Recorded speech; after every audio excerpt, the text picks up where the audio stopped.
data video for the 5th of December 2022. We'd seen how the net non-coms, these are the banks and institutions, they'd bought the Euro FX, and we had an overtaking of positions against the USD. So there's a Euro USD buy, and that happened a few weeks ago, and would come up quite a lot since. There's a potential scenario where we might be just like topping out ever so slightly. You could maybe argue we could be going down for a little retracement for the next leg, maybe. Note that both are positive. We'll look at the yen, and that's negative, but we're fairly stable here. We're not in free fall mode or anything, but we are negative, and we are ever so slightly more negative than we were last week, 64 to 67. So an additional 3,000 contracts they sold. So, you know, a little bit of an interesting development here. So you had the EJ buy signal way back there, you know, 5 weeks ago, 6 weeks ago. And the thing is, we had the BOJ intervention, so that obviously skewed the, you know, yen and the bank positioning. So we'll go take that euro off. Let's look at Aussie. Aussie is negative, and we are more negative than we were last week. 42 to 44, so it's slightly bearish there, you know, because of the the fact that they'd sold it over time.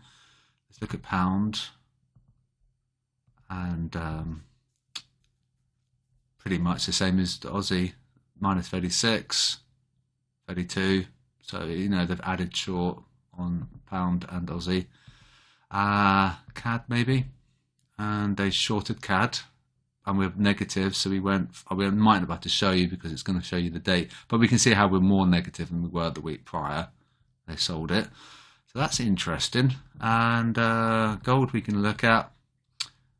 We come from 126,000 and we went to, wow, yeah, it's big, 110,000, yeah. So there's quite a big shift there in gold contracts. So it'll be interesting to see what the next COT report says, but it looks like we're trying to, you know, break this trend. You could maybe argue this is possibly a trend break. You could maybe say here. So we might need to see like a retest of that potentially. I had never seen this go below zero, so that would be interesting if we did. And gold, take that off, and then we'll look at Kiwi, and then we'll look at the Swiss. And pretty much contained there, aren't we? We have been for ages and ages. We're caught between that high and that low. There isn't anything to be said there, and we are negative, a bit sideways from last week, really. And we'll take that off, and then we'll look at the Swiss franc, and then that's it. And likewise with the Kiwi, we're range bound. So this is today's COT data video. So don't forget we did the auto trend channels, and then we did the better volumes, and this is C for COT data. Tomorrow's video is going to be on something that begins with D. If there isn't anything on FX SSI that begins with D, we'll look at E or F, or we'll just have to see. We'll go through alphabetical order, and we'll try and do an A to Z list, and then it'll take us up nicely to Christmas. So hopefully it helps. You could be a little bit careful here. It looks like we might be teetering a little bit on the euro, but we have to wait and see, won't we? We don't know how they're positioned until they release this data on Friday.